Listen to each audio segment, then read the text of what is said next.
నందు ప్రియమైన దేవుని పిల్లలారా, దేవుని యొక్క మహాకృపను బట్టి మరొక మారు దేవుని వాక్యాన్ని వినే భాగ్యాన్ని, అట్టి ధన్యతను మనమంతా కలిగి ఉన్నాం, పొందుకొని ఉన్నాము. ప్రపంచవ్యాప్తంగా ప్రస్తుత పరిస్థితులు, అవి వాతావరణ పరిస్థితులు కావచ్చు, ఆరోగ్య పరిస్థితులు కానీ, మానసిక సమస్యలతో ఎటువైపు చూసినా, ఏ విధంగా చూసినా ప్రస్తుత కాలము అనేది బాగోలేదు అని స్పష్టంగా కనబడుతుంది.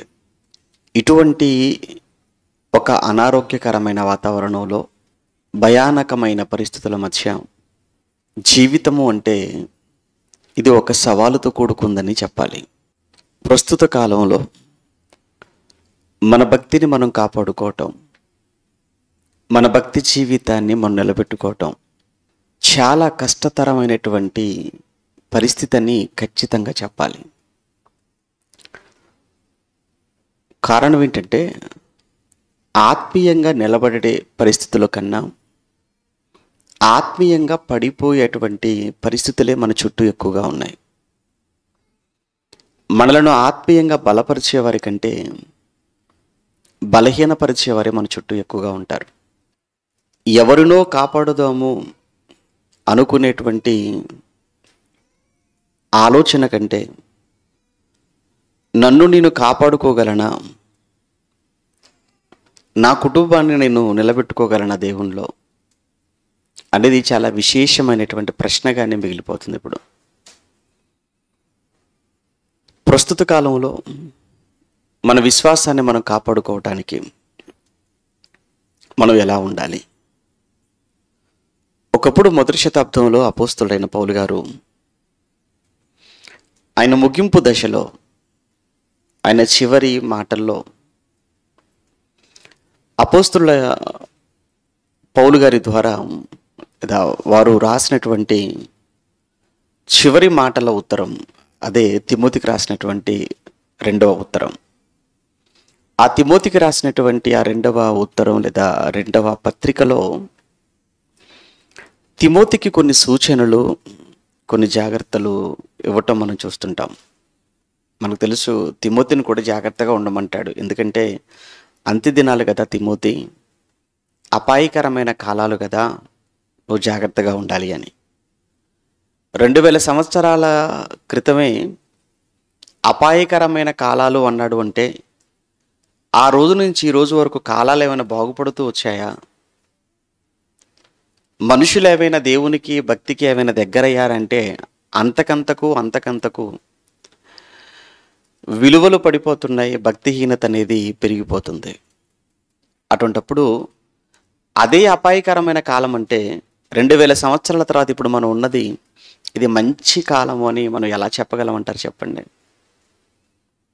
అందుకే చెప్పాను, చాలా క్లిష్టమైన, చాలా కష్టమైనటువంటి పరిస్థితుల మధ్య మన క్రైస్తవ జీవితం అనేది ప్రస్తుతము ఉంది. కనుక జాగ్రత్తగా ఉండాలి. ఆ రోజు ఏం చెప్తున్నాడో చూద్దాం. ఆయన తిమోతికి ఏం చెప్తున్నాడో చూద్దాం. తిమోతికి రాసినటువంటి రెండవ పత్రిక 2వ అధ్యాయం 1వ వచనం నుంచి, తిమోతికి రాసిన రెండవ పత్రిక 2వ అధ్యాయం 2వ వచనం చదువుకుందాం. నీవు అనేక సాక్షుల ఎదుట నా వలన వినిన సంగతులను ఇతరులకును బోధించుటకును సామర్థ్యము గల నమ్మకమైన మనుష్యులకు అప్పగించుము.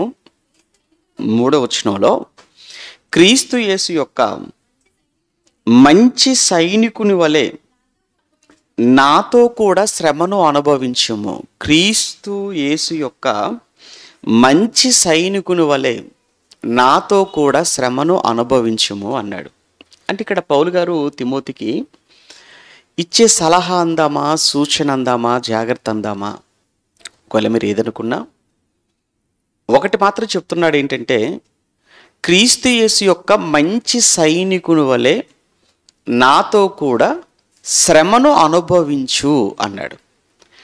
అంటే తిమోతి ఇప్పుడు ఎలా మారాలి అంటే, క్రీస్తు యేసు యొక్క సైనికుడిగా కాదు, మంచి సైనికుడిగా మారాలి. క్రీస్తు యేసు యొక్క మంచి సైనికుడుగా మారటం అనేది ఇప్పుడు ఎవరి బాధ్యత?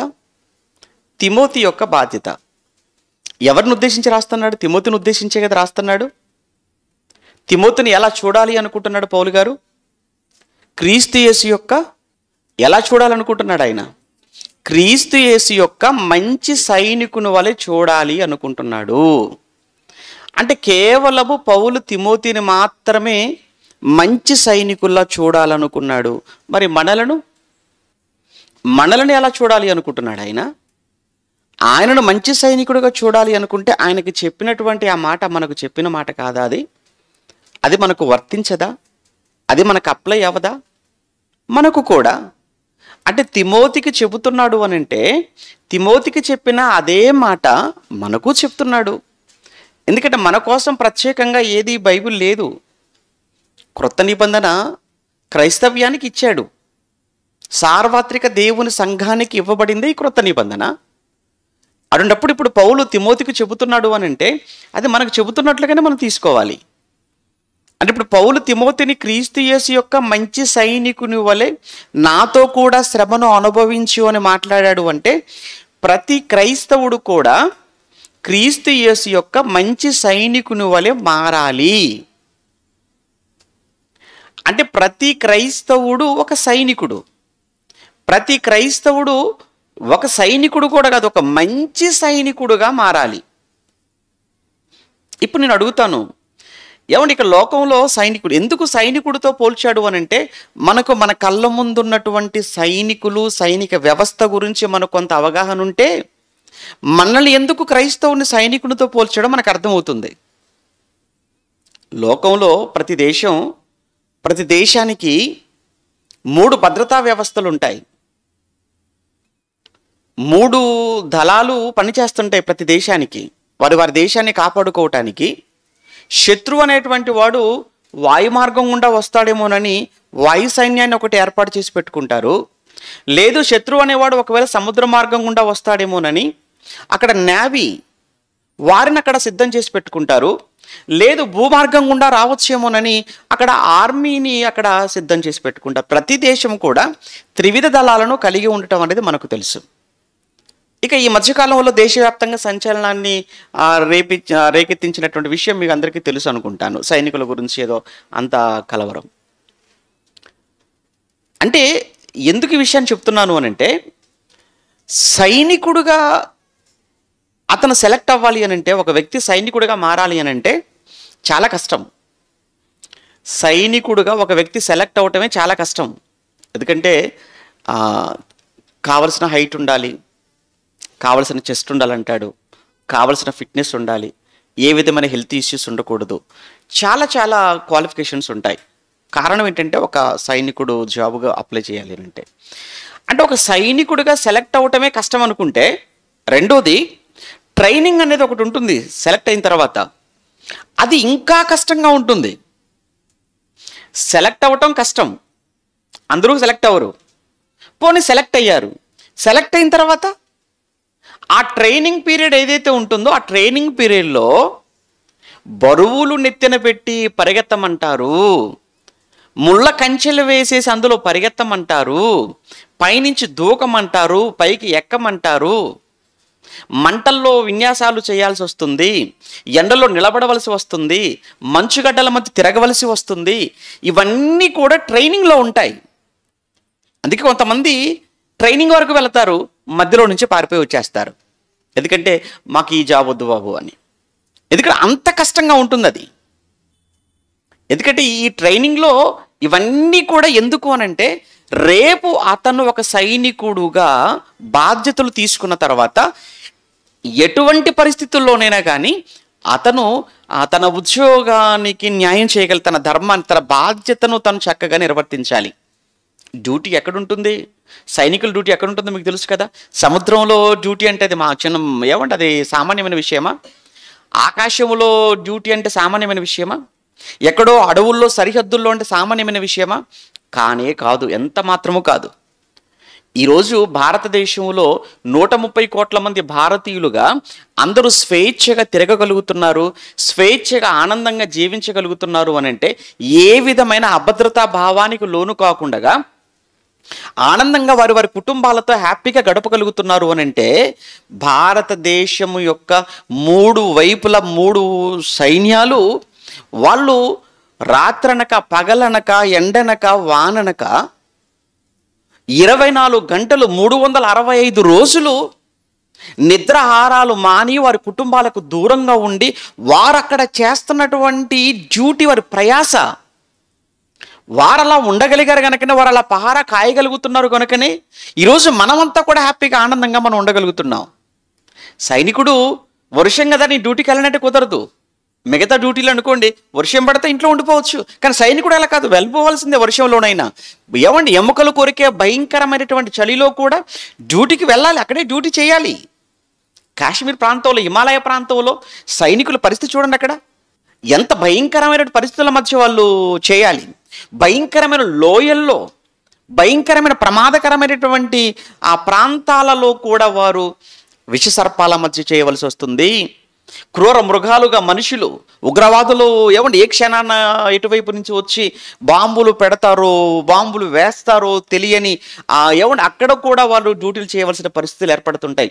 అంటే ఇదంతా ఎందుకు చెప్తున్నాను అని అంటే, ఒక సైనికుడు అంటే ఎలా ఉంటాడో, ఏ పరిస్థితుల మధ్య అతను పని చేస్తుంటాడో మనకు అర్థమైతే ప్రతి క్రైస్తవుని కూడా ఆయన ఎలా చూడాలి అనుకుంటున్నాడంటే అపోస్తలుడైన పౌలు గారు ఏమంటున్నాడు, మళ్ళీ చదువుదాం 3వ వచనం. తిమోతి, క్రీస్తు యేసు యొక్క మంచి సైనికుని వలె నాతో కూడా శ్రమను అనుభవించాలి. క్రీస్తు యేసు యొక్క మంచి సైనికుని వలె అన్నాడు. కారణం ఏంటంటే, ఎందుకు ఈ విషయాన్ని ఇప్పుడు పౌలు గారు మాట్లాడవలసి వచ్చిందని అంటే, ఇప్పుడు పౌలు గారికి కళ్ళ ముందు చావు కనపడుతుంది. పౌలు గారి చెప్పాను కదండి, చివరి క్షణాలిక. ఈ ఉత్తరం రాసిన తర్వాత పౌలు గారు చంపబడతాడు. ఈ ఉత్తరం తిమోతికి రాస్తాడు. ఆ తర్వాత పౌలు గారిని అక్కడ ఖడ్గంతో చంపేస్తారు. ఇది గతంలో మనం మాట్లాడుకున్నటువంటి ఆ విషయం. అది అంటే ఆయన కళ్ళ ముందు చావు. నేను చనిపోతాను, మరి నేను చనిపోతే నెక్స్ట్ ఏంటి, ప్లేస్ ఎవరిది, ఎవరు ఈ పనిని కొనసాగిస్తారు, ఎవరు ఈ పనిని ముందుకు తీసుకుని వెళ్ళిపోతారు అనేటువంటి ఒక భయం, ఒక ఆందోళన పౌలులో కనపడుతుంది ఇక్కడ పౌలు గారిలో. ఏమండి, మనకు తెలుసు కదా బైబిల్, పౌలు గారి తర్వాత ఎవరండి ఆ ప్లేస్ను భర్తీ చేయగలిగినటువంటి వ్యక్తి? ఎందుకంటే పౌలు గారు మొదటిసారిగా జైలుకి వెళ్ళినప్పుడు కొంతమంది ఉన్నారు, కానీ 2వ మారు కూడా ఆయన చెరలోనికి వెళ్ళేటప్పటికీ అందరూ కూడా ఆయన్ని వదిలేసి వెళ్ళిపోయారట. అందరూ వదిలేసి వెళ్ళిపోయారట. అక్కడే మనం చదువుతుంటాం మొదటి అధ్యాయంలో, అదే 2వ పత్రిక మొదటి అధ్యాయం 15వ వచనంలో, ఆసియాలోని వారందరూ నన్ను విడిచిపోయిరి అనే సంగతి నీవు ఎరుగుదువు కదా. ఆసియాలోనున్న వారందరూ కూడా నన్ను విడిచిపోయిరి, నేను ఒంటరివాడిగా ఉన్నాను. తిమోతి, నేను జైల్లో ఉన్నానయ్యా, ఒంటరివాడిగా ఉన్నాను, నాకు ఎవరు కనిపించలేదు, నువ్వు కనిపించావు నాకు. అందుకే తిమోతికి, ఆ పౌలు గారికి తిమోతి ఎలాంటి వాడు అంటే, ప్రియమైన కుమారుడు అని మాట్లాడతాడు, నిజమైన కుమారుడు అని మాట్లాడతాడు. మీరు అదే అధ్యాయంలో మీరు చూడగలిగితే ప్రారంభ వచనంలో ఆ పౌలు ప్రియ కుమారుడగు తిమోతికి అంటాడు. ప్రియ కుమారుడగు తిమోతికి, ప్రియ కుమారుడు. యేసుక్రీస్తును పరలోకపు కన్న తండ్రి అలానే పిలిచాడు. మీకు గుర్తుందో లేదో? ఎప్పుడు పిలిచాడు? పరలోకపు కన్న తండ్రి యేసుక్రీస్తును కూడా అలానే పిలిచాడు. ఎప్పుడు పిలిచాడు? యేసుక్రీస్తుల వారు యోహాను గారి ద్వారా బాప్తిస్మం తీసుకుంటున్న సమయంలో, ఇదిగో ఈయనే నా ప్రియమైన కుమారుడు. అంటే పరలోకపు కన్న తండ్రికి యేసుక్రీస్తు భూమి మీద ప్రియమైన కుమారుడుగా ఎలా అయితే ఉన్నాడో, అపోస్తలుడు అయిన పౌలు ఎవరికి ఉపయోగించని ఈ పదం ఒక తిమోతికి ఉపయోగించాడు. నా ప్రియ కుమారుడగు తిమోతి అన్నాడు. అంతేకాదు, తిమోతికి కూడా పౌలు గారంటే చాలా ఇష్టం అండి, చాలా ప్రేమ.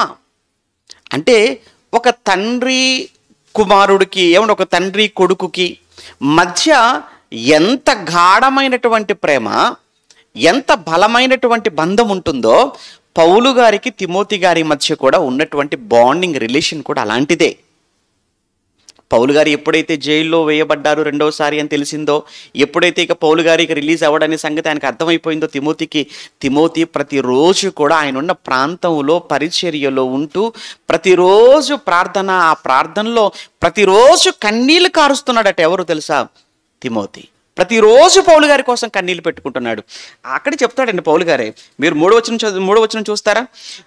నా ప్రార్థనల యందు ఎడతెగక నిన్ను జ్ఞాపకం చేసుకొనుచు, నా ప్రార్థనల యందు తిమోతి నిన్ను ఎడతెగక జ్ఞాపకము చేసుకొనుచు నీ కన్నీళ్లను తలుచుకొని, ఆ పదం చూడండి, నీ కన్నీళ్లను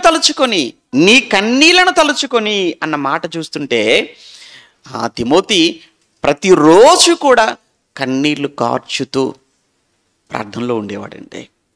కన్నీటి ప్రార్థన ఈరోజు ఉందా అంటే ఎక్కడుంది? మామూలు ప్రార్థనకే సమయం లేదు మనకు. ఈరోజు మనం ఎలా అయిపోయామంటే మనం ఈరోజు మన మామూలు ప్రార్థనకే మనకు సమయం ఉండదు కదా. చాలామంది ప్రార్థన అసలు మానేశారు. కొంతమంది చాలా వరకు ప్రార్థన మానేశారు. ఇక మామూలుగా ప్రార్థనే మానినటువంటి మీరు కన్నీళ్ళ ప్రార్థన చేశారంటే, కన్నీళ్ళ ప్రార్థన లేని మీ జీవితంలో ఇక ఉపవాస ప్రార్థనలు ఉన్నాయనంటే నమ్ముతామా? అంటే ఏమైపోయిందంటే సత్యం తెలుసు అనుకొని, వాక్యం తెలుసు అనుకొని, మహాజ్ఞానం మాది అని చెప్పుకుంటూనే ఏమండి ఎక్కడో మనం తప్పిపోతున్నామేమో అన్నట్టుగా కనపడుతుంది కదా. అవును, అపవాదిగా టార్గెట్లో ఉన్నది కూడా మనమే, వాడి లక్ష్యం కూడా మనమే. రేపు మనల్ని చూపిస్తాడు వాడు. అందరూ మనల్ని ఎందుకంటే మనమే కదండి సమాజం మధ్యలోనికి వెళ్ళి బైబిల్లో చాలా గొప్పగా చెప్తున్నాం. ఇంత గొప్పగా చెప్తున్నారు అని అంటే వీళ్ళు ఎంత గొప్పగా ఉన్నారో అని మనల్ని చూడాలి. చూసిన ఈ సమాజం వీళ్ళకు ప్రార్థన లేదు, కన్నీళ్ళ ప్రార్థన అసలు లేదు, ఉపవాస ప్రార్థన అన్న మాట కూడా వాళ్ళ నోట ఎప్పుడు మేము వెళ్ళలేదండి. ఇది ఈరోజు మన గురించి చెప్పుకుంటున్నారు. ఇప్పుడు తిమోతి ఆయన సంఘం ఏర్పడిన తర్వాతనే కదా, అంటే క్రొత్త నిబంధన కాలంలోనే కదా తిమోతి ఉన్నాడు. మరి క్రొత్త నిబంధన కాలంలో ఉపవాసం ఉన్నట్టుగా మనకు బైబిల్లో లేవా? ఎన్ని లేవు? సంఘం ఏర్పడిన తర్వాత పేతురు గారిని తీసుకొని వెళ్ళి చెరసాలలో పెడితే ఉపవాసం ఉండి ఎంతగా ప్రార్థన చేసిందో మనకు తెలియదా? మరి అది సంఘమే కదా, అది క్రొత్త నిబంధన సంఘమే కదా. ఇప్పుడు ఏమన్నా తిమోతి ఎవరు? ఆయన ఒక సేవకుడే కదా. ఆయనకంటే గొప్ప సేవ చేస్తున్నావా? లేదే. అంటే మొత్తానికి పౌలు గారిలో చూశాడు, ఎవరు కూడా ఆయనకు ఇష్టలుగా, ఆయనకు ప్రియమైన వారుగా కనిపించలేదు. జైల్లో ఉన్నాడు, కళ్ళ ముందు చావు కనబడుతుంది. నేను వెళ్ళిపోయిన తర్వాత ఈ విప్లవం లేదా దీన్ని ఎవరు తీసుకుని వెళ్ళాలి? ఎన్నో ఖండాలకు, ఎన్నో దేశాలకు, ఎన్నో ప్రాంతాలకు, ఎన్నో సంఘాలను స్థాపించేశానే, తర్వాత ఏంటి? What next? నా తర్వాత ఏంటి అని ఆయన ఆలోచిస్తున్నప్పుడు కళ్ళ ముందు కనిపించిన వ్యక్తి తిమోతి. అందుకే తిమోతికి రాయాలి, తిమోతికి చెప్పాలి. ఎవరైనా కానీ చచ్చిపోయే ముందు చివరి సమయంలో హాస్పిటల్లో ఉన్నప్పుడు, అది కూడానండి ఐసీయూలో ఉన్నప్పుడు, ఏమంటే మీరు ఇంకా రేపు ఎల్లుండిలోనే కష్టం అండి అని అంటే అప్పుడు వెంటనే మనకు ఎవరిని చూడాలి, అందరిని చూడాలనిపించదండి. ఎవరో మన మనసుకు దగ్గరగా ఉన్నవాళ్ళు, మనం బాగా ప్రేమించిన వాళ్ళు, మనకు కావాల్సిన వారిని పిలిపించుకొని ఏమన్నా ఉంటే వాళ్ళతో మనం మాట్లాడుకుంటాం. సేమ్ ఇక్కడ పౌలు గారి పరిస్థితి కూడా అంతే. చివరి క్షణాలలో ఆయన ఎవరితో మాట్లాడాలనుకున్నట్టు భార్య లేదు కదా, పిల్లలు లేరు కదా. ఇక భార్య లేక, పిల్లలు లేక, కుటుంబము లేక మరి ఆయనకున్నది ఎవరు అని అంటే ఆత్మీయంగా ఆయన కన్నటువంటి కుమారుడైనటువంటి తిమోతి. అందుకే నా ప్రియ కుమారుడగు తిమోతి అన్న పదాన్ని ఉపయోగించాడు. ఇతను జైల్లో ఉన్నాడు, కానీ జైల్లో ఉంటే సువార్త ఆగిపోతుందా? లేదు. నేను చెరలో ఉన్నా, నేను బంధించబడినా సువార్త ఎంత మాత్రము కూడా బంధింపబడటానికి వీల్లేదు. ఈ పత్రిక జైల్లో ఉండే రాశాడు, తెలుసు కదా, పత్రిక జైల్లో ఉండే రాశాడు. ఏం మాట్లాడుతున్నాడు? 2వ అధ్యాయంలో, అదే 2వ అధ్యాయం 9వ వచనం, అదే 2వ అధ్యాయం 9వ వచనంలో, నేను నేరస్తుడనై ఉన్నట్లు ఆ సువార్త విషయమై సంఖ్యలతో బంధింపబడి శ్రమ పడుచున్నాను అన్నాడంటే మహానుభావుడు. ఆయన శ్రమ పడుచున్నాను అన్నాడంటే ఎంత ఇబ్బంది పడుతున్నాడండి. ఆ మాట చదివినప్పుడల్లా మనసంతా కూడా అదోలాగా అయిపోతుంటుందండి. ఎందుకంటే వాళ్ళు జైలుకి వెళ్ళటమే బాధ. బాగా జైలుకి వెళ్ళారంటేనే ఈ రోజు ఉన్నటువంటి జైలు కాదు. ఈ రోజున్న జైలు ఏంటంటే చక్కగా 3 పూటలు భోజనం పెట్టి చక్కగా పనప్ప చెప్పి ఆ పనికి మన డబ్బులు ఇచ్చేసి చక్కగా ఇంటికి పంపించేసి ఇంటి దగ్గర ఉన్న వాళ్ళని పోషించేటట్టుగాను ఆ తర్వాత నిన్ను ప్రభుత్వం పోషించేటట్టుగాను చక్కటి ఫెసిలిటీస్ ఉంటాయి ఈరోజు చెరసాలలో. కానీ ఈ రోజు ఉన్న చెరసాలలో వంటి చెరసాల కాదు ఆ రోజు. అందులో అది నియంతృత్వ ప్రభుత్వం అయినటువంటి భయంకర ప్రపంచాన్ని ఇనుప సంఖ్యల చేత బంధించి పాలించిన భయంకరమైన రోమ సామ్రాజ్య పరిపాలన కింద ఉన్నాడు పౌలు గారు. చాలా క్రూరమైనటువంటి శిక్షలు ఆ రోజు. అందులో ఆ రోజు ఉన్నటువంటి పౌలు గారిని చెరసాలలో పెట్టిన కాలంలో ఉన్నటువంటి చక్రవర్తి వాడు నీరో, వాడు చాలా నియంతవాడు. క్రైస్తవ్యం అంటే అస్సలు పడదు వాడికి. క్రైస్తవ్యాన్ని లేకుండా చేయాలనే ఉద్దేశంతోనే ఈ క్రైస్తవ్యాన్ని ఎవరు వ్యాపింప చేస్తున్నారు, ఎవరు విస్తరింప చేస్తున్నారు, ఈ క్రైస్తవ్యానికి ఎవరు పెద్దగా ఉన్నారు, దిక్కుగా ఉన్నారు ఆయన తీసుకురండి అంటే అలా పౌలు గారిని తీసుకొచ్చి లోపల పెట్టారు. అన్నప్పుడు పౌలు గారి పట్ల ఎలా ప్రవర్తించి ఉంటాడో నీరో మీరు ఊహించుకోవడానికి చెప్తున్నాను. ఎంత భయంకరంగా శ్రమ పెట్టి ఉంటాడు పౌలు గారిని. ఆయన ఎంత శ్రమపడి ఉండకపోతే, నేను శ్రమ పడుచున్నాను అన్న పదాన్ని ఆయన వాడతాడు. ఆయన ఎంత శ్రమపడి ఉండకపోతే ఆ పదాన్ని పౌలు గారు ఉపయోగిస్తారో మీకు అర్థం కావడానికి వివరిస్తున్నాను ఈ మాట. ఏమన్నాడు 9వ వచనంలో, నేను నేరస్తుడనై ఉన్నట్టు ఆ సువార్త విషయమై నేను సంఖ్యలతో బంధింపబడి శ్రమపడుచున్నాను, అయినను దేవుని వాక్యము బంధింపబడి ఉండలేదు. అయినను దేవుని వాక్యము బంధింపబడి ఉండలేదు. నేను బంధింపబడ్డాను 1. 2 నేను శ్రమపడుచున్నాను.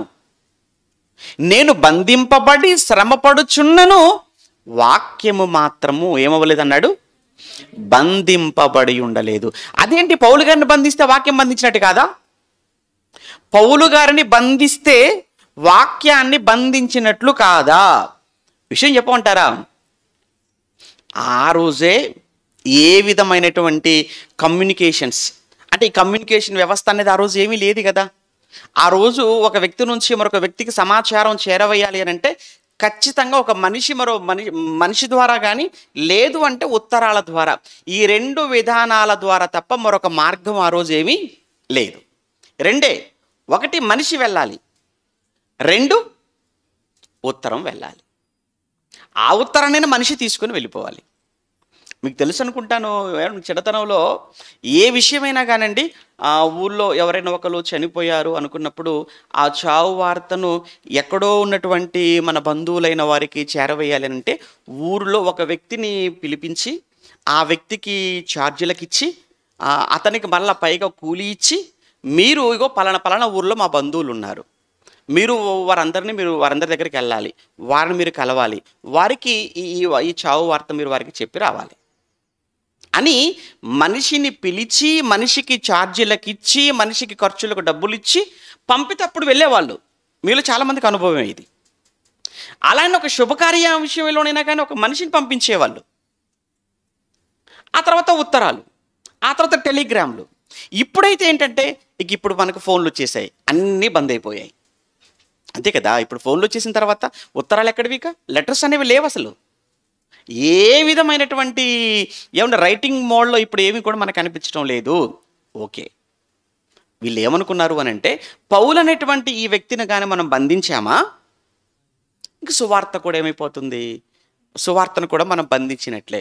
కానీ పౌలు గారు ఏమంటున్నారు అని అంటే అయినను దేవుని వాక్యము బంధించబడి ఉండలేదు. అయితే దేవుని వాక్యం బంధించబడి ఉండలేదని పౌలు గారు ఎలా చెప్తున్నారు అంటే ఆయన లోపల ఉండి జైల్లో శ్రమలు అనుభవిస్తూ కూడా ఇదిగో రాస్తున్నాడు కదా ఉత్తరాన్ని. అంటే ఈ విధంగా సువార్తను బయటికి తీసుకుని వెళ్ళిపోతున్నాడు. ఏమన్నా ఇప్పుడు ఈరోజు మీరు చూడండి, ఇప్పుడున్నటువంటి ఈ కాలంలో చాలామంది ఒకరు సువార్తకి వెళ్ళారనుకోండి, ఒక ఊరికి లేదా ఒక గ్రామానికి కొంతమంది సువార్త కోసం అని వెళ్ళిపోతే అక్కడ ఏదో అడ్డగించినంత మాత్రాన సువార్తను బంధించినట్లు అయిపోతుందా?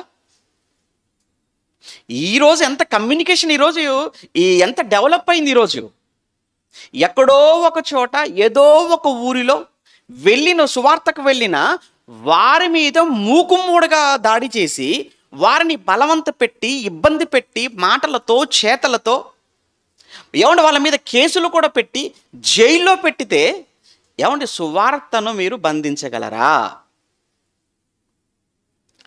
ఏమంటే కమ్యూనికేషన్ వ్యవస్థ డెవలప్ కానీ ఆ కాలంలో, మొదటి శతాబ్ద కాలంలోనే ఆ రోజు క్రైస్తవ్యాన్ని, సువార్తను సమాజంలోకి శరవేగంగా తీసుకుని వెళ్ళిపోతున్న, అందరికీ దిక్కుగా ఉన్నటువంటి అపోస్తులుడైన పౌలును బంధిస్తేనే పౌలు గారు అంటున్నారు, నన్ను బంధించారేమో కానీ దేవుని వాక్యమును బంధించలేరు, బంధింపబడి ఉండలేదు అన్నప్పుడు ఈ కాలంలో ఎవరండి వాక్యాన్ని బంధించగలరు మీరు చెప్పండి? ఈ కాలంలో, ఇప్పుడున్న ఈ కాలంలో అసలు ఎవరైనా కానీ వాక్యమును బంధించగలరా? బంధించే అవకాశం ఉందని మీరు అనుకుంటున్నారా? నెవర్, లేదు. అంటే పౌలు గారు ఆ పరిస్థితుల్లో ఒకటేంటంటే, ఇక్కడ మన పౌలు గారి గురించి మనం ఆలోచించవలసింది, ఆయన తప్పుడు కేసుతో లోపలికి వెళ్ళాడు నేరస్తుడుగా సువార్త విషయంలో. 2, శ్రమ పడుతున్నాడు. అయినప్పటికీ కూడా వాక్యం మాత్రం బంధించబట్టడానికి వీల్లేదు అని ఏమంటే అంటే చెప్పడానికి అవకాశం లేదేమో, నాకు చెప్పడానికి అవకాశం లేదు. అఫ్కోర్స్ చెప్పడానికి అవకాశం లేదేమో, కానీ రాయడానికి నాకు అవకాశం ఉంది కదా. అంటే ఏ విధంగానైనా సరే వాక్యం అనేది 4 గోడల మధ్య ఉండకూడదు. 4 గోడల నుంచి వాక్యాన్ని నేను బయటికి పంపాలి అని ఆలోచించినప్పుడు ఆయన కనిపించినటువంటి వే ఏంటంటే ఈ ఉత్తరం. దీని ద్వారా పంపించాడు. దీని ద్వారా తిమోతిని నిలబెడుతున్నాడు, తిమోతిని రేపుతున్నాడు దేవుని కోసం. ఆయననే కాదు, అనేక మందిని ఈరోజు మనలను కూడా ఆయన రేపుతున్నట్టుగానే కనబడుతుందండి. తిమోతి, ఇక నువ్వు ఎలా ఉండాలో తెలుసా? Be alert. నువ్వు చాలా అలర్ట్గా ఉండాలి. ఎంత అలర్ట్గా ఉండాలి అని అంటే, క్రీస్తు యేసు యొక్క మంచి సైనికుడు వలె ఉండాలి. అదనమాట. అంటే వెనకాల ఇదంతా కూడా మీకు అర్థమైతే ఈ మాట ఎందుకు అన్నాడు అన్నది మీకు తెలుస్తుంది ఇప్పుడు. రైట్, ఇప్పుడు మళ్ళీ మనం తిమోతి పత్రిక మళ్ళీ 2వ అధ్యాయానికి వచ్చేద్దాం. అంటే 2వ అధ్యాయం 8వ వచనం 3వ వచనం. క్రీస్తు యేసు యొక్క మంచి సైనికుని వలె నాతో కూడా శ్రమను నీవు అనుభవించుము. క్రీస్తు యేసు యొక్క మంచి సైనికుడు. అందుకే సైనికుడు అనగానే ఆ సైనికుడిగా సెలెక్ట్ అవ్వటానికి ఎంత ప్రయాసో చెప్పాను, సైనికుడుగా ట్రైనింగ్ ఎంత కష్టంతో కూడుకుందో చెప్పాను.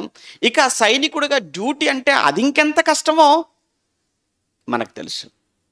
అలానే నువ్వు కూడా ఇప్పుడు ఎలా మారిపోవాలి? నువ్వు కూడా ఇప్పుడు ఒక సైనికుడిలా మారిపోవాలి. ఎవడు నిజంగా ప్రతి క్రైస్తవుడు ఒక సైనికుడు లాంటి భావాలు, ఒక సైనికుడు లాంటి లక్షణాలు, సైనికుడు లాంటి వ్యక్తిత్వం ప్రతి క్రైస్తవుడు కలిగి ఉంటే క్రైస్తవాన్ని ఎవరండి ఆపగలరు? క్రైస్తవాన్ని ఎవరండి అడ్డుకోగలరు? ఏమండి, క్రైస్తవ్యాన్ని ఆపడం అనేది, క్రైస్తవుని ఎదిరించడం అనేది ఎవరి వల్ల కాదండి. ఎందుకంటే పౌలు గారిని చూశారు కదా, ఆయనను కూడా వెళ్ళిన ప్రతి చోట కూడా ఆటంకపరిచారు పౌలు గారిని కూడా, కానీ వాక్యాన్ని విత్తేసి వచ్చాడు. అలానే ఇక్కడ తిమోతితో కూడా అదే చెప్తున్నాడు. అయితే ఒక సైనికుడిగా మారాలి అని అంటే, లేదా ఒక సైనికుడిగా మనం ఎదగాలి అని అంటే, సైనికుడికి ఉండవలసినటువంటి కొన్ని క్వాలిఫికేషన్స్, కొన్ని లక్షణాలు ఉన్నాయి. అందులో మొట్టమొదటి ఏంటంటే ఆ ఫిజికల్గా బాగుండాలి. ఓకేనా? ప్రతి క్రైస్తవుడు ఒక సైనికుల్లా మారాలి అని అంటే మొట్టమొదటి ఏంటంటే అతను ఫిజికల్గా బాగుండాలి. ఇప్పుడు లోకంలో కూడా ఇప్పుడు ఒక ఆర్మీకి సెలెక్ట్ అవ్వాలంటే ఎలా ఉంటాయి సెలెక్ట్ చేసుకోవడం మీకు తెలుసు కదా. ఫిజికల్గా ఎలా ఉండాలి? కళ్ళు సరిగా కనపడపో తీసుకుంటారండి సైనికుడిగా? చెవులు సరిగా వినపడపో తీసుకుంటారా సైనికులుగా? మాట్లాడిన వాళ్ళు తీసుకుంటారా సైనికులుగా? ఇంకో విషయం చెప్పమంటారా? అవయవాలలో ఏ అవయవం వంకరగా ఉన్నా తీసుకోరు సైనికుడిగా. అంటే అర్థం ఏంటి? పర్ఫెక్ట్గా ఉండాలన్నమాట. అంటే ఒక సోల్జర్, ఒక సైనికుడిగా సెలెక్ట్ అవుతున్నాడు అని అంటే ఖచ్చితంగా ఫిజికల్గా చాలా బాగుండాలి. అందం గురించి కాదు ఇక్కడ మాట్లాడేది, అందం గురించి కాదు మాట్లాడేది, ఫిట్నెస్ గురించి మాట్లాడుతున్నాను. ఫిజికల్గా చాలా బలంగా ఉండాలి. అలానే ఇప్పుడు మరి మనము కూడా ప్రతి క్రైస్తవులంగా మారాం. Very good, క్రైస్తవులంగా మారాం.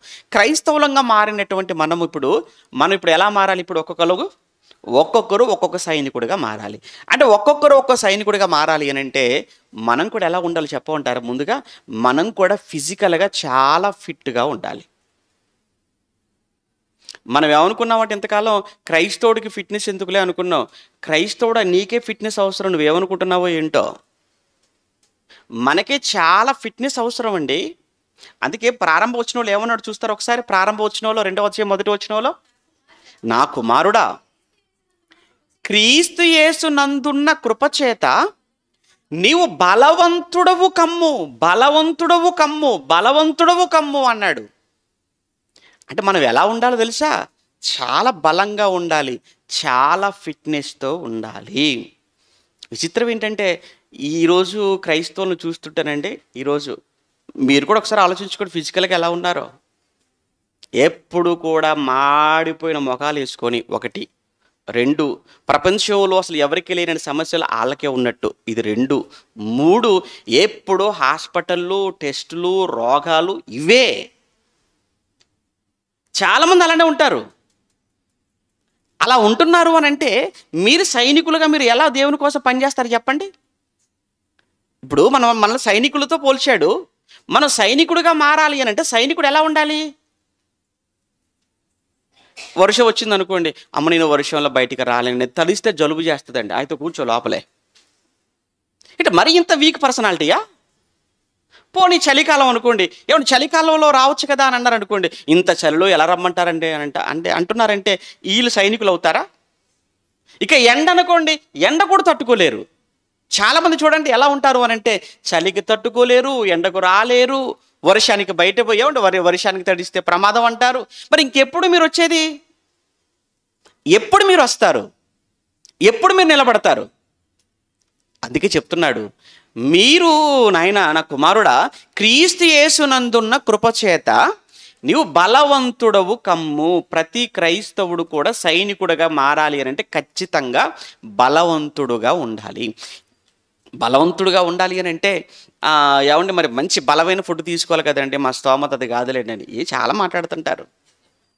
నీకు విషయం చెప్పమంటారా? మనం ఫిట్నెస్తో ఉండాలి అని అంటే బలమైనవి తినాలని కాదు, తినకూడనివి తినడం మానేస్తే చాలు, అంతే. కొన్ని తినకూడనివి ఉంటాయి, అవి మీరు తిని రోగాలు తెచ్చుకొని మీరు బలహీనులుగా మారిపోయి మాకు ఆ స్తోమత లేదని మీరు మాట్లాడుతున్నారు అని అంటే అది చాలా హాస్యాస్పదంగా ఉంది. మీ ఆరోగ్యాన్ని మీరే చేతులారా మీరు పాడు చేసుకుంటున్నారు. మీ ఆరోగ్యాన్ని మీరు పాడు చేసుకుంటే మీరు సైనికుడిగా ఎలా మారతారు? మీరు సైనికుడిగా మారకపోతే ఎలా పరిగెత్తుతారు? ఎలా వర్షంలో రాగలరు? మీరు ఎలా చలిని మీరు తట్టుకోగలరు? ఎలా మీరు ఎండను తట్టుకోగలరు? ఏ పరిస్థితినైనా మీరు ఫేస్ చేయగలరు చెప్పండి. ఇక విచిత్రం ఏంటంటే మీరేమి వినడానికే, మీరేదో ఏమంటే ఊరూరికి వెళ్ళడానికి మాకులాగా ప్రయాణాలు చేయమని ఏమి లేదు కదా. చిన్న చిన్న కార్యక్రమాలకే మీరు కనబడని పరిస్థితి. చిన్న చిన్న కార్యక్రమాల్లోనే సరిగ్గా ఏమంటే వాక్యం విషయంలో చెప్తుంటాం చాలా సందర్భాలలో, సరిగ్గా 1 గంట కూర్చోలేరండి మీరు. అవునా కదా? మీరు చెప్పండి, సరిగ్గా మీరు 1 గంట కూర్చోలేరు. 1 గంట కూర్చోలేకపోతున్నారు అనేది మీ బలహీనత కాదా? అది మీ బలహీనత అంటే మీ ఆరోగ్యం పాడైపోయింది కదా. మీ ఆరోగ్యం పాడైపోయిందని మీ ఆరోగ్యం విషయాలు మీరు నిర్లక్ష్యం చేశారు కదా. ఎక్కడో జరిగిన ఈ పొరపాటు ఒకసారి మీరు ఆలోచించండి. ఎక్కడ మీ ఆరోగ్యం విషయంలో మీరు నిర్లక్ష్యాన్ని చూపించారు మీరు ఒక్కసారి జ్ఞాపకం చేసుకోండి.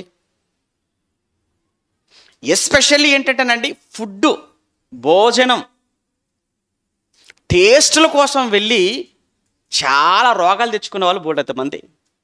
రుచులు కావాలి ఏమండి, ఆ రుచుల కోసం వెళ్ళి రుచుల కోసం ప్రయోగాలు చేసి ఆరోగ్యాన్ని ఎంతగా పాడు చేసుకుంటున్నారో మీరు ఎప్పుడు కూడా ఒక విషయం మీరు గుర్తుంచుకోండి.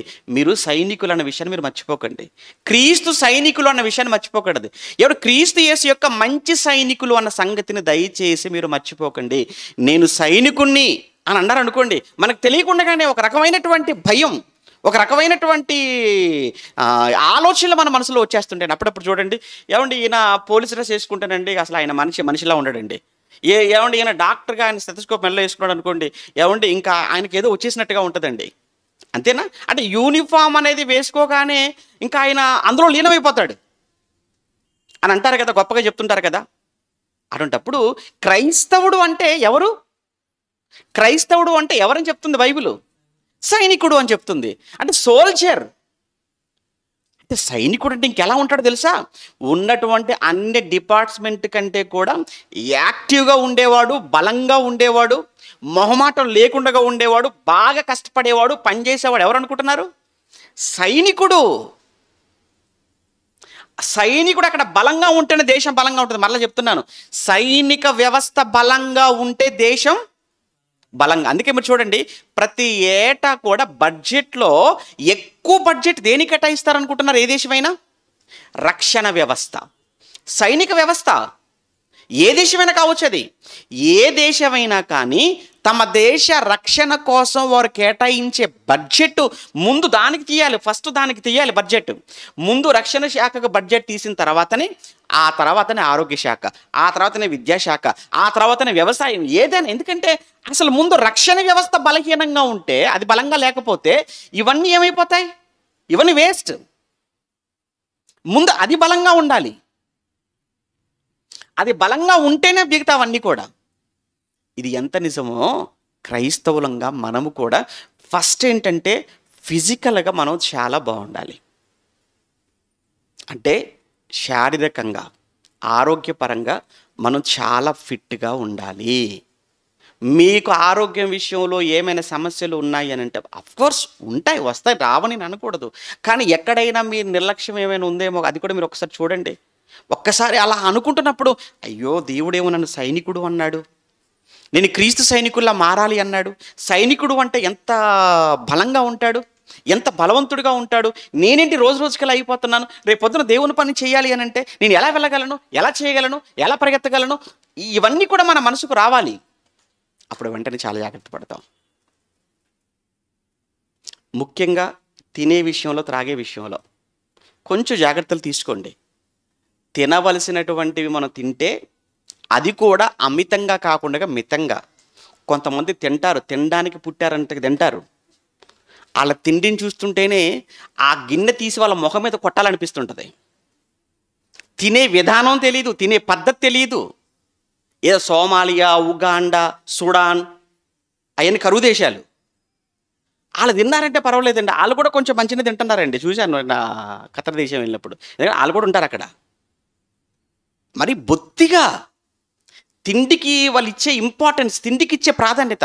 ఏమంటే ఒక మాట, బ్రతకడానికి మనం తినాలి, తెలుసు కదా, బ్రతకడానికి తినాలి, తెలుసు మీ అందరికీ. బ్రతకడానికి తినాలి తప్ప తినడానికే బ్రతుకుతున్నామన్నట్టుగా తినకూడదు. కొంతమంది అన్నం కలిపే విధానం కూడా మీరు చూడండి, తెలియదండి చాలామందికి.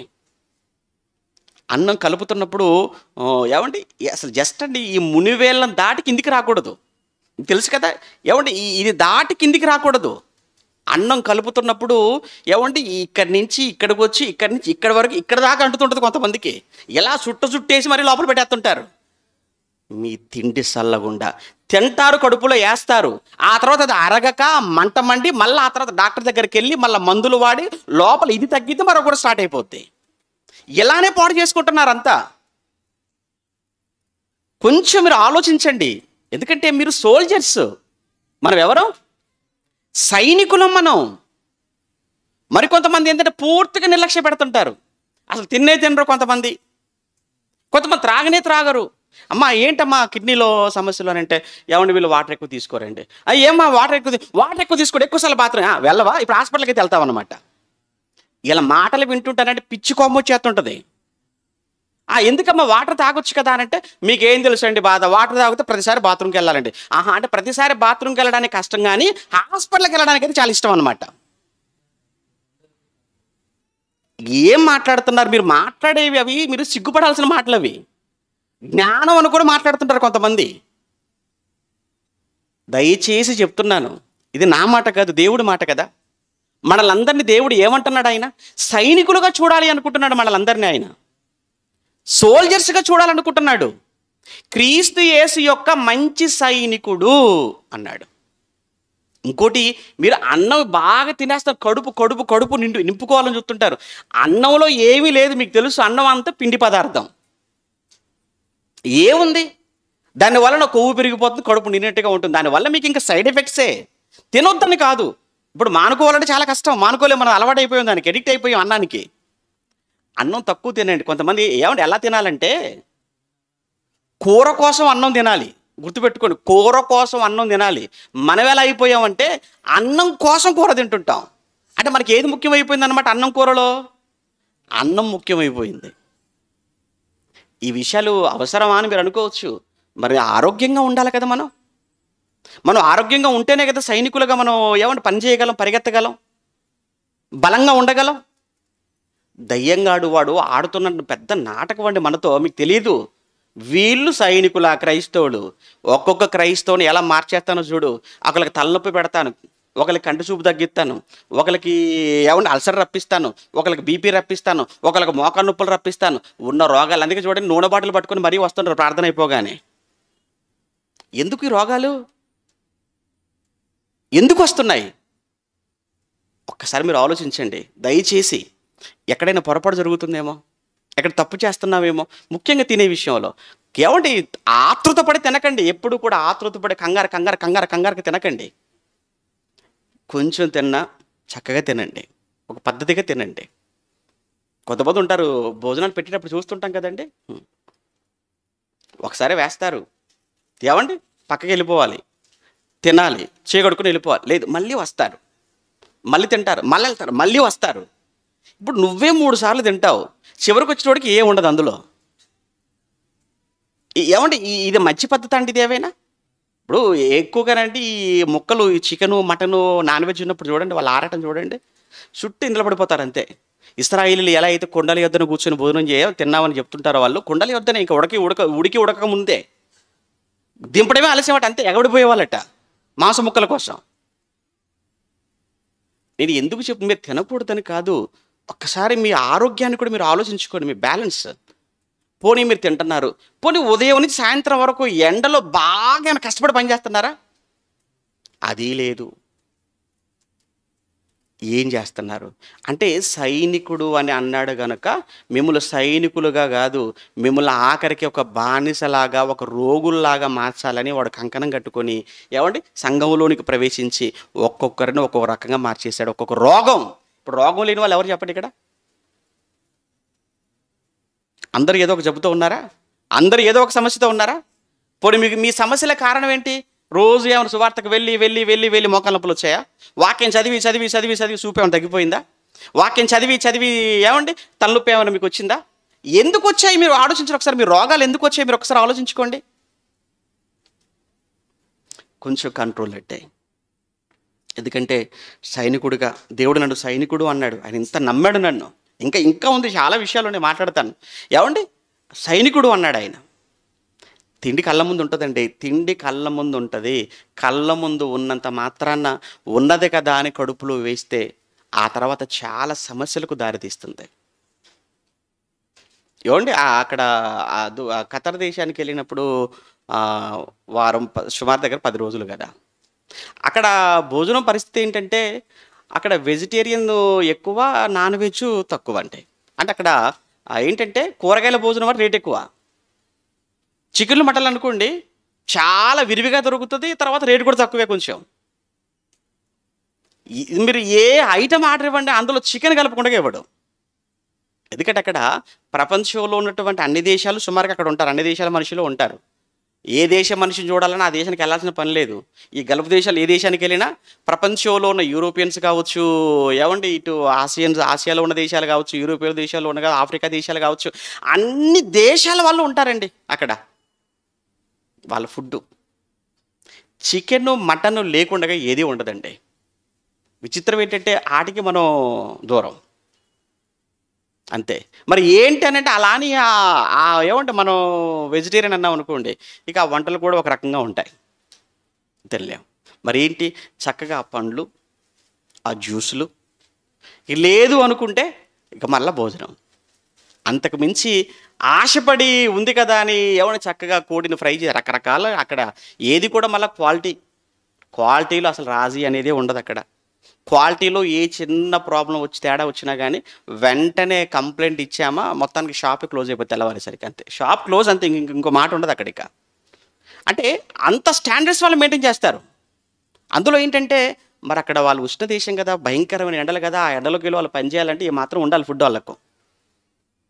ఇప్పుడు వెళ్ళాం కదా, మంచి భోజనం కదా, మంచి మాంసం కదా, మంచి చికెన్ కదా, మంచి ఫిష్ కదా అని ఏమంటే మాటికి ఆర్డర్ ఇచ్చేసుకుని తినేసామనుకో, నేను వెళ్ళిన పని ఏమైపోవాలి? పొరపాటున ఏమంటే ఆశపడి తినేసామనుకోండి, చికెన్ తిన్నా, మటన్ తిన్నా, గొంతు ప్రాబ్లం అయిపోయి, మోషన్స్ అయిపోయి, లేకపోతే జ్వరం వచ్చేసి అయింది అనుకోండి, ఏమైపోతావు? వెళ్ళిన పని ఏంటి అక్కడ? నేను కానీ ఒక రోజు అక్కడ మాట్లాడకుండా ఉంటే ఎంత వాళ్ళు పెట్టుకున్న ఖర్చు వేస్ట్ అయిపోతుంది, వాళ్ళు పెట్టుకున్న నమ్మకం ఏమైపోవాలి? మరి ఏం చేయాలి? అవసరమైతే నోరు కట్టుకో, లేదా మితముగా. ఎందుకంటే వెళ్ళినటువంటి పని ఏంటి, ఉద్దేశం ఏంటి? ఇక్కడ ఎందుకు అనంటే సైనికుడు అనే మాట గుర్తురాగానే ఇవన్నీ జ్ఞాపకం చేయాలి. దయచేసి మనం అందరము కూడా ఏంటంటే సైనికులం.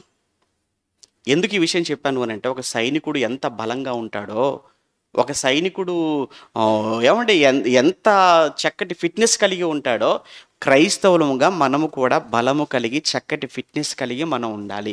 ఎందుకు ఉండాలి అని అంటే, మరి పని చేయాలి అని అంటే మనకు ఫిట్నెస్ ఉండాలి కదా. ఆ ఫిట్నెస్సే లేకపోతే మనం కూర్చోగలమా, నడవగలమా, మాట్లాడగలమా, నడవగలమా, ఏం చేయగలం? ఏమి చేయలేము. ఒక విషయం చెప్పమంటావా? నీకు నువ్వే భారం. నువ్వు దేవుడి కోసం ఏం చేయగలవు? ఇక నీకు పని చేసి పెట్టడానికే మరొకరు కావాలి. ఇక నువ్వు దేవుడి కోసం ఏం పని చేయగలవు? ఒక్కసారి మీరు ఆలోచించుకోండి ప్లీజ్. ఒకటే చెప్పాలనుకున్నాను. మనమంతా కూడా ఎవరమట? మనల్ని ఎవరితో పోల్చాడు? సైనికులతో పోల్చాడు. సైనికుడితో పోల్చడంలో ఉద్దేశం ఏంటంటే, సైనికుడికి ఉన్నటువంటి ఆ ఫిట్నెస్ ఏదైతే ఉందో అది ఖచ్చితంగా మనం కూడా కలిగి ఉండాలి. ఓకేనా? అయిపోలేదు, ఇంకా చాలా విషయాలు ఉన్నాయి. సమయం అయింది, పాఠం అయిపోలేదు. ఓకేనా? సమయం అయింది, పాఠం అయిపోలేదు. మిగతా అసలు విషయాలు నెక్స్ట్ వీక్ మాట్లాడతాను. ఓకే, ఈరోజు ప్రార్థన చేసుకుందాం. అలసిపోయాం. ప్రేమగల తండ్రి, మీకు వందనాలు నాయనా. మీ పిల్లలను ప్రేమించి మీ పిల్లల మధ్యకు క్షేమంగా నడిపించి 8 దినాలు మీ పిల్లల కతర్లోని మీ పిల్లల మధ్య ఉండటానికి, వారి ప్రేమను పంచుకోవడానికి, వారి కల్మషం లేని, కపటం లేని చక్కని ప్రేమతో కూడిన ఆతిథ్యాన్ని పొందుకోవటానికి మీరు చూపించిన కృప చాలా గొప్పది. ఎందుకు నాయనా ఎంతగానో మిమ్మల్ని స్తుతిస్తున్నాను. సంఘంలోని మీ పిల్లలందరూ కూడా నిత్యము ప్రార్థించారు, ప్రార్థనలో జ్ఞాపకం చేసుకున్నారు. ప్రార్థించిన ప్రతి వ్యక్తిని, ప్రతి కుటుంబాన్ని నాయన మీరు దీవించండి. మీ పిల్లలే కాదు, ఎంతోమంది మీ పిల్లలు నాయన పరిచర్య విషయమై ప్రార్థించారు, ప్రార్థిస్తూనే ఉన్నారు. వాళ్ళందరి కోసం పేరు పేరున ప్రార్థిస్తున్నాను. మీ పరసంబంధమైన ప్రతి దీవెన, ఆశీర్వాదం వారికి ఇవ్వండి. ఇంకా భవిష్యత్తులో మీ వాక్యం అనేది అనేక ప్రాంతాలకు తీసుకుని వెళ్ళటంలో ఒక సాధనంగా మమ్మల్ని వాడుకోండి. మాదేమీ లేదు నాయన, సమస్త మహిమ మీది, ఘనత మీది. మీ వాక్యం హెచ్చించబడాలి, మేము తగ్గించబడాలి. మా మెప్పు కోసం, మా ఘనత కోసం ఈరోజు వరకు ఏది చేయలేదు కనుకనే మీ పని విషయంలో మమ్మల్ని వాడుకుంటున్నారు బలంగా. భవిష్యత్తులో కూడా మేము ఉన్నతంగా మీ పరిచర్యలో వాడబడినట్లు కృప చూపించమని కోరుతూ, సంఘంలో ఉన్న మీ పిల్లలను మీరు జ్ఞాపకం చేసుకోనండి. వారి కుటుంబాలను చల్లగా కాపాడండి. ఎవరెవరు ఏ సమస్యలతో, ఏ ఇబ్బందులతో ఉన్నారో వారందరిని మీ చేతులకు అప్పగిస్తున్నాను. మీ చిత్తాన్ని వారి పట్ల జరిగించి వారికి అనేకమైనటువంటి మేలులు మీరు దయచేసి, మీ పిల్లలంగా మేమంతా కూడా కలిసి మీ పనిలో ఇంకా భవిష్యత్తులో ముందుకు సాగుటకు సహాయం చేయమని, ఇంతటి జ్ఞానాన్ని మాకు నేర్పించిన మీ కుమారులు మా తండ్రి గారికి చక్కటి ఆరోగ్యమైన ఆయుష్ను ప్రసాదించమని, బైబిల్ ఓపెన్ సిటీ వ్యాప్తంగా పనిచేస్తున్న మీ పిల్లలందరినీ మీ చేతుల్లో పెడుతూ బలమైన సాధనాలుగా క్రీస్తు యేసు యొక్క మంచి సైనికుని వలె మీ పిల్లలంతా మీ పక్షాన నిలబడి పోరాడినట్లు కృప చేయమని క్రీస్తున్నామని ప్రార్థన అడుగుతున్నాము తండ్రి. ఆమెను. మన తండ్రి అయిన దేవుని ప్రేమ, కుమారుడైన యేసుక్రీస్తుల వారి కృప, పరిశుద్ధాత్మని యొక్క అన్యోన్య సహవాసం ఇప్పుడు ఎల్లప్పుడూ సదాకాలం మనందరికీ తోడై నడిపించునుగాక. ఆమెన్.